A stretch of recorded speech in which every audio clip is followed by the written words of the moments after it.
Yo, what's good, YouTube? This is Jay from TNJ, and welcome back to the Denver Bears franchise. We are well into season number 6 now, about 50 to 60 games in, and we have done quite well so far. Now, last episode, we did focus on a lot of the young guys, but this time, it's the older guys' turn. And how about the youngest old guy, so to speak? The 30-year-old rookie Mike Saluci. We saw him make an appearance in the playoffs last season where he wowed, and now he gets his shot at the major leagues here in the regular season in that number 5 spot in the rotation, taking over for Atlas Luntich, who moves to the bullpen. So Saluci is a lefty. He is more of a pitch-to-contact type of pitcher. He's not going to get a ton of strikeouts, but he is going to hit his spots. He has excellent command. And one of the two lefties in our rotation along with Ramel Coffer. Here he gives up a deep shot this time to left field, but that one will easily be run down by Ozuna. And we get out of that first inning, no damage done. Facing the Rangers, who are still rebuilding here in this series, they have not been good so far, as Saluci is cruising through the first couple of innings. But here is a hit down the right field line, and this one gets all the way to the wall, past Will Benson. He will have to field this one off of the wall. It will just be a double with that excellent arm he gets it in. Jason Martin hitting in the 7th spot now, facing Saluci. 1-2 pitch is low, and just a chopper to third base. And Saluci does locate his pitches well, and it forces hitters to really swing at balls they normally wouldn't swing at. Here in the third inning, here's a curveball on the inside half. That one will be a called strike 3 on the check swing, and that brings up the next batter with 1 out, but a hit to right center field will get down.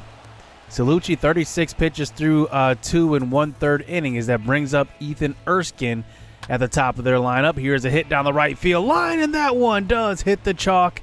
It's going to be all the way to the wall, and that will be a long double. As it looks like now they have men on first and second here. Bubba Thompson coming to the plate here. 0 for 1 so far in this game. And we get him to swing and miss at an outside changeup. Exactly what you want to do in that scenario. As that brings up Nick Solik in the 3rd spot. Chopper to short. Thrown on. And it will be 3 outs in this inning as we get out of that baby jam. Now on to the 5th inning. Here is a blooper to center field, but Ryan Reynolds does cover a lot of ground in center field. He runs that one down as that brings up Ronaldo Hernandez. Hard ground ball, but Suarez, easy throw to first base. Saluci is looking good today as that brings up the 9th hitter. Here a low pitch in the dirt, bringing it to a 2-2 count. High pitch, and that's a strike 3. How about Saluci in this game? Now, if he can pitch like this throughout the season, he's going to be a tough outing versus a team that struggles versus left-handed pitching. But here in the 6th inning, he finally gives up a run here. That is Erskine, who goes to opposite field, his 7th home run of the year, and they do finally get on the board. But here with 2 outs, here's a fly ball to center field. Brian Reynolds giving chase. This one will get run down just before the warning track. But that one will be a nice little outing for Saluci. He pitched 6 innings, gave up 1 run. Unfortunately, we do lose this game, but he does not get credited with the loss. The Texas Rangers did score 5 runs in the 8th and 9th innings, respectively, but a very good outing from Saluci. I definitely like what I see from him. At 30 years old, though, it's definitely tough to develop those guys, but he's a late bloomer. So now we hop into the MLB draft. We have done 6 of these so far, and we have really drafted well, to be honest with you. We have a lot of guys who we drafted early on in the series, and like Muhammad Willingham was our 2nd year's 1st round selection. Then we had, guys like Patrick Summers, who is just right there. We also have guys like Cale Helfrich, who's going to be right there now. I mean, so many guys that we have drafted really have shown that, they are coming up and now pretty much fighting for that MLB roster spot, which is pretty exciting to see guys develop in our system. So we will get through this draft a little quicker than the last drafts. Here in the first round, we will draft Jerome Wilburn. He is a starting pitcher. Very, very good. A lot of potential, as we want to just draft based on potential this draft. Sandy Coker is a left-handed pitcher due in 2028 at the MLB level. 80 potential. We'll see what he ends up being, but I really like him. Another starting pitcher we add. We did have a competitive balance pick for that selection right there. Then we decide to go to the closer, D'Angelo Page, another left-handed pitcher. We don't have a lot of relief pitchers that are left-handed, so I definitely thought this was a good pick. So 3 pitchers in the first 3 picks of this draft. Now we pick all the way down at the 27th pick here in the 3rd round. And one guy I really look at here, we don't really have him fully scouted, is Boyd English out of Wisconsin. He has actually a pretty good, powerful bat. We'll see if he actually lives up to that. But at that spot, why not draft another good bat? Eli Figueroa will be the next pick. He is a center fielder that does have some speed. We don't really have him fully scouted, but he does have some good potential from what we can see right here. And then with our final pick, we go ahead and pick Juan Enriquez, and he will be a guy that we select there in the 5th round. I didn't mean the final pick, but now the final pick comes around, and we just pretty much draft somebody based on anything that's left, and that was pretty much it. And that will do it here for this draft as we look at our draft picks. And once again, we have a very good potential draft. Jerome Wilburn was our number 1 pick, a B potential, 66 overall. He has 88 potential to be exact. He is a guy that's going to pitch with excellent command, 89 potential. Sandy Coker was next, 21 years old, 61 overall. He's still got about 3-4 years to develop. Remember, we drafted Jermaine Wetzel in the 1st round of season 1. He is still just 75 overall. He's not even going to be ready this year. Probably next year he'll be ready after 7 seasons being in our organization. That is just incredible. D'Angelo Page is pretty decent. Boyd English ends up being only 63 overall and D potential. So that kind of sucks. He's going to be a guy that's not going to develop at all, really. Eli Figueroa is an interesting center fielder, but he is a long ways away. He definitely has to develop that bat. Juan Enriquez is going to be pretty good, though. 64 overall, another left-handed pitcher. We actually drafted 3 left-handers in this draft, which was pretty cool. Enriquez is 22, and then John Montag ends up being a 69 potential. Not that good a player, so we won't really talk too much about him. So let's get back into the action here at the MLB level as we continue to look at these veterans on this squad. And one guy I really, really like on this squad as far as veterans go has been Mike Soroka. He has come in. He was the Cy Young runner-up, and he has really, really been that guy that we needed in the rotation. But in today's game versus Miami, we will take a look at Jesse Winker, a guy that is in a contract year. We really have to make a decision on whether we are going to keep him around, and if we do, where will we play him? Well, he has been playing at first base this season as he does go up there in age. So as he continues to get older, I think that, having him at first base is actually a very good option. Him and Muhammad Willingham being there together. We'll have to see. Muhammad Willingham is still pretty young. He also has a good throwing arm, so he can play in left field as well. So Jesse Winker starts out this game 1-for-1 as he goes opposite field away from the shift. He comes up here in the 3rd inning and once again hits a smoker up the middle. That one will get all the way to the wall. Jesse Winker has excellent vision on his bat when he definitely hits versus right-handed pitching, but he has been nothing but great for us.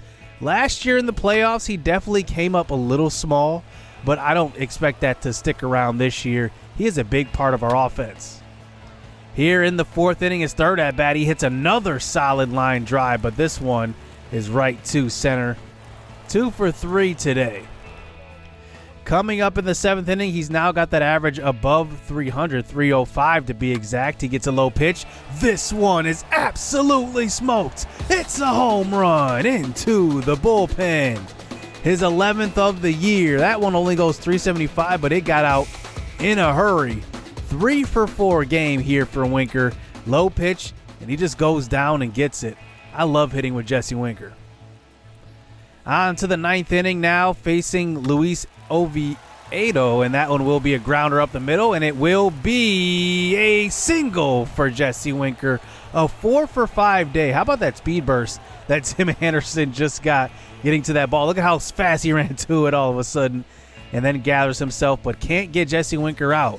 A 4-for-5 day for Winker today, and we do get the win here on the road, 9-3 for the Denver Bears, as we defeat the Marlins, who are still trying to build their team up. They've signed a big free agent every single season. They signed Tim Anderson. They signed Joey Gallo. They signed everybody, and they still aren't competing as they thought they would be. But we come out of that game with some pretty bad news. Ramel Koffer has a torn groin. Now, what's interesting about this, because Rafael Marchand got hurt last year, I believe his injury was a torn groin, but his took him out for 6 months. For some reason, Ramel Koffer is only going to take him out 1 to 2 months. And we do have a good replacement in DeAnthony Pierre. Coincidentally, we were just talking about this last episode for DeAnthony Pierre, being a guy that can step up in case of an injury, and then one happens in this episode, and then now we have to have him move up in the rotation. So we'll see how he does in that spot. It's only going to be temporary for 1 to 2 months, but you never know. If he does end up shining, he could end up being a pretty good spot starter. So now I want to get a closer look at Luis Severino, a guy that has been an all-star for us every single season he's been with us. He's been with us 2 full years, going into his 3rd year here, paying him $31 million a year. So I definitely want to, continue to use him in the regular season, because in the playoffs, he has been absolutely terrible. I have no idea why, but Severino is not the same pitcher in the playoffs. I'm hoping that changes this year. We have a lot of veteran guys that have been doing that. Winker and Severino have been the most notable. So here we face the Padres back at home, and the Padres are sitting here in 3rd place. And here's a shot to center field. Barry Gasaldo gets to 3rd, and he will have a triple. 4th of the year. He is only 2nd behind his teammate Fernando Tatis, and that brings up Dominic Smith, who the Padres signed in the offseason to maybe combat the pitching in the NL West. This one will be a fly ball to right field. Gasaldo will run. Will Benson, hard throw to the plate, and it is on the money. Thrown out at home as Barry Gasaldo. Will Benson is just so good in the field. Look at this laser of a throw.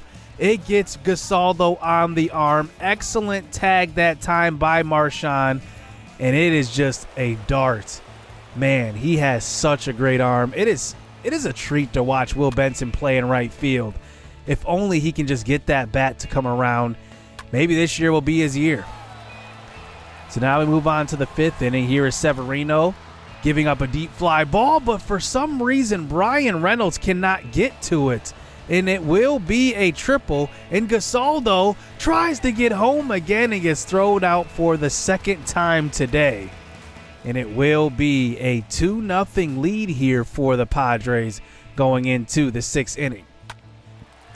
So here's DJ Stewart, who signed with the Padres in the offseason. He does get a single here to right field.